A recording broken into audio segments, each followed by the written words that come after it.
but reasons why I was quiet, working on I was processing. I was surprised, like just like everyone, because we were so out of the blue, I was surprised just like everyone.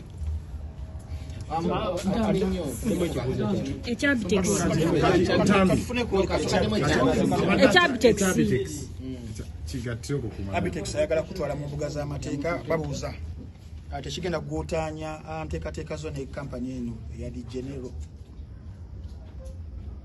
ye bakusavinze oba bakuyiseeko ko aba CID tebannampita kyekisookera ddala. Ekyokubiri nga sinnayogera kweyo ensonga ey'okumpaabira ntuusa okusaasira eri abakyala abawala bonna abaali bayise mu kintu kino kyendimu, era nga first of all njagala kutandikawo, njagala kukolagana wamu n'ebitongole ebiyamba girl child nga nze girl child nga nze ne cases ezagala okwefaananiza West, so that girls like me, women like me, can live in a blackmail free society. Because one thing I'm sure of is okwekwata akatambi oba okukankwata si musango. It's not punishable by the law. What is punishable by the law is revealing it to the public, which is promoting pornography. And I don't think anyone can wake up and do such a thing to themselves. Yeah, no one would want to go through what I'm going through. Yeah, but to answer about this person who has reported me,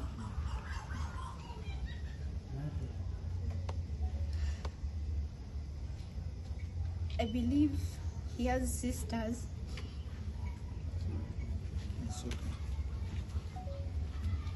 Or daughters. I believe he has a family, sisters or daughters. Chenyizo gamba nti no. Oba yandisoose n'alowooza n'asooka n'akola okunoonyereza nga trying to frustrate me more than what I've been already going through. Yandisoose n'akola kunoonyereza. It's okay that I filed my case in May 2023, this very case. Then we tried to follow up and the person left the country. Yeah, that's what I can tell you. Then they came back, maybe yalabye nga famous kati ndi mukikuba nagamba maybe kakolechi te career yange, but okuddamu ekyoyo. He has sisters.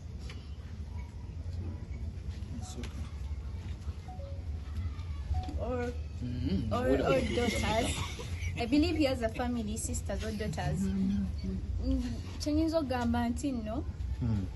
Oba yandisoose n'alowooza n'asooka n'akola okunoonyereza nga trying to frustrate me more than what I've been already going through. Yandisoose n'akola kunoonyereza. It's okay that I filed my case in May 2023, this very case. Then we tried to follow up and the person left the country. Yeah, that's what I can tell you. Then they came back, maybe yalabye nga famous kati ndi mukikuba nagamba maybe kakolechi te career yange, but okuddamu ekyoyo ayagala okuntwala mu mateeka, it is okay, kikirizibwa. Buli omu akirizibwa okulowooza nga bw'ayagala, kubanga kumwe mwenera tewali abadde abamanyi mazima engeri gye tubadde tunavaayo kukyogerako. Yeah, naye nze I'm ready to comply with the law and police and everyone who is interested in this case to bring out the truth. But ngenge jembagambye, the little I can tell you is that I did not release the video. Okay. I've also seen some certain screenshot going around. All I can tell you is that, first of all, okubanga ndi mupya mu industry and I'm doing well, nga sinaweza mwaka. Fame, success in every business comes with many enemies and many challenges. So these are some of the challenges. Not everyone is happy for me. Not everyone is supporting me.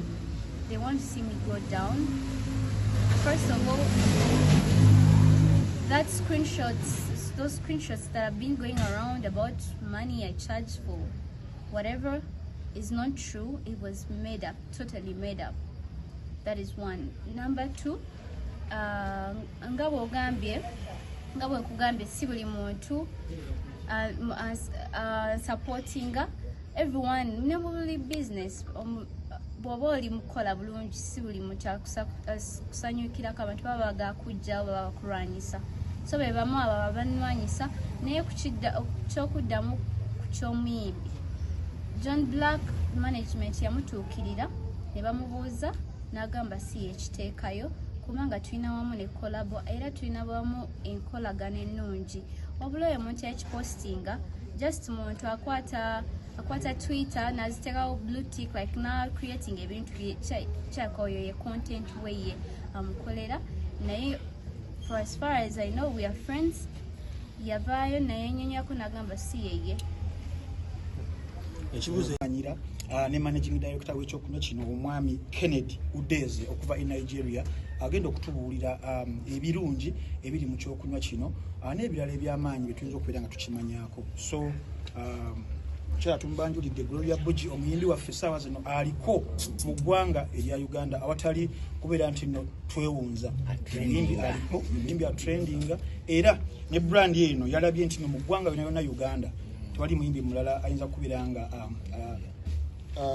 agenda ku kyokunywa kino nga brand ambassador waabwe, okwegatta kwa brand ambassadors abalala bali mu ggwanga erya Nigeria okuli Davido, okuli Ashake, Mr.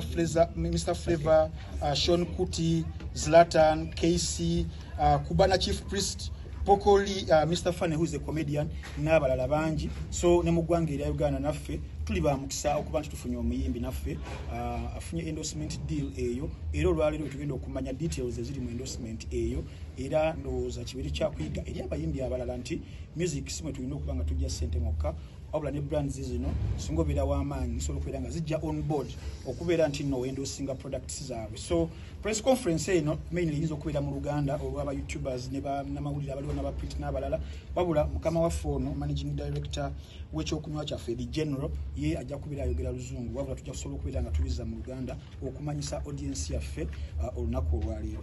Ekyokunywa kyo kino kikola ebintu bingi nnyo nga mugenda okubeera nga mumanya, wadde ng'ebisinga agenda kubeera nga abittaanyaako. For example, nti kiyamba okubeera nga mu Luzungu it eases constipation and regulates bowel movement. Kitegeeza kiyamba nnyo okubeera nti nno wobeera obumaze okubeera nga okinywa nga mukufuluma kyanguyiza ddala kikuletera complication mu ngeri emu bindala. Ekyokubiri kiyamba okudigestinga byobeera olidde nebeera nga biddukira ku speed nebibigayagaya kyekyokunywa kyaffe. Ekyokusatu ate nga kyekinkutteko nnyo nga nze ki-increasinga sexual libido. It increases sexual nti wowe okanywedde ddala akawungeeza awo ogenda okukubira mwana muwala nankinga weewaawo nga wemugenda eri ensonga ziyinza okubeera nga zanguwa. Ekyokuna kibeera kiyamba okontrolinga sukaali ne appetite, abatalina appetite obeera ng'okitaddemu appetite ebeera eyanguwa. Ekyokutaano kiyamba okubeera nga kiboostinga ekibumba liver, kidney n'ensigo okubeera nti nno bisaza kimu, n'ekisembereyo ddala nti it is an immune booster reducinga ku inflammation. Inflammation waliwo mukwano gwaffe Kasuku yagifunamukko era tugenda kuba tumwaniriza okubeera nga anywa ak'okunywa kano. So basebo ne bannyabwe ebibuuzo ebisinga bigenda kuba biva eri mmwe mu kaseera nga katuuse, naye for now n'okutuukiriza omukolo ogwatuleese tugenda kusooka tuwulirize ebigambo okuva ewa managing director omwami Kennedy Udeze. Ekibuuzo ekisookera ddala ekyange nga bwe mpeeredde omukisa ka nkibuuze mu Luganda sigenda kozesa Luzungu.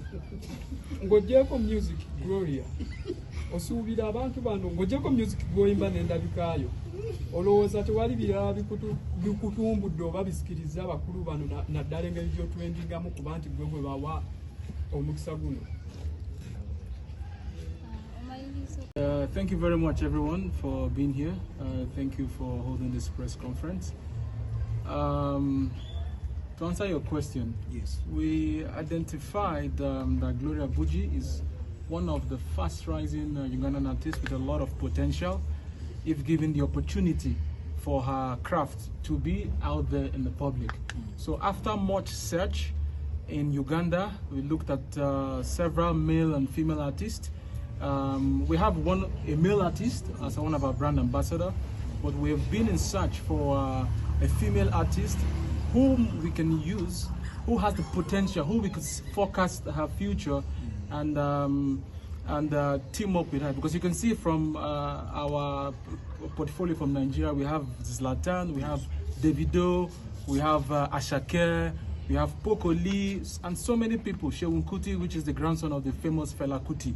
So we've been in Uganda. We came in newly into Uganda, and while we've been doing our research, we realized a gem of which most Ugandans have neglected. You know how I don't know if you know oyster, pearl from the sea. A pearl is like a stone from an oyster, which when you look at a shell on the water, you think it's just a trash. But it only takes someone who is patient enough and inquisitive to know something, get that shell, open it up and find that royal gem. And when you put that royal gem in the market, you can see it as high as $50,000 for a pearl. So we identified Gloria Buggie as one of that pearl, and we engaged with her, and we are here with her to officially let the public know that she's going to be one of our brand ambassador and also the face of the brand. So we know that she has a huge potential in Uganda, and we're using our platform to also give her the opportunity for the world to hear her unique talent. So that is why we have chosen her as our brand ambassador, female brand ambassador. Thank you very much. Nga tuli mu lukiiko luno olw'amawulire press conference mwetugenda okwanjulira ekyokunywa ekipya kye bayita the general bitters ekiva e Nigeria, wabula nga ekikulu kyakyo kyeky'omuyimbi waffe ono ali wano Gloria Buggie gwe bamaze okubeera nga basayininga oba nga bagenda okusayininga essaawa zino wadde ku kimu kyawedde batune okumwanjulira eggwanga nga brand ambassador w'ekyokunywa kino. Mu lukiiko luno era mwe tugenda okubeera nga tumanyira ne managing director w'ekyokunywa kino omwami Kennedy Udeze okuva e Nigeria agenda okutubuulira ebirungi ebiri mu kyokunywa kino n'ebirala eby'amaanyi bye tuyinza okubeera nga tukimanyaako. So kyera tumbanjulidde Gloria Buggie omuyimbi waffe essaawa zino aliko mu ggwanga erya Uganda awatali kubeera nti nno twewunza. Omuyimbi aliko, omuyimbi atrendinga, era ne brand eno yalabye nti no mu ggwanga yonna Uganda tewali muyimbi mulala ayinza kubeera nga agenda ku kyokunywa kino nga brand ambassador waabwe, okwegatta kwa brand ambassadors abalala bali mu ggwanga erya Nigeria okuli Davido, okuli Ashake, Mr. Flavor. Thank you very much, everyone, for being here. Thank you for holding this press conference. To answer your question, Yes. we identified that Gloria Buggie is one of the fast-rising Ugandan artists with a lot of potential, if given the opportunity for her craft to be out there in the public. So after much search in Uganda, we looked at several male and female artists. We have a male artist as one of our brand ambassador, but we have been in search for a female artist whom we can use, who has the potential, who we could forecast her future and team up with her. Because you can see from our portfolio from Nigeria, we have Zlatan, we have Davido, we have Ashake, We have Poco Lee and so many people. Shegun Kuti, which is the grandson of the famous Fela Kuti.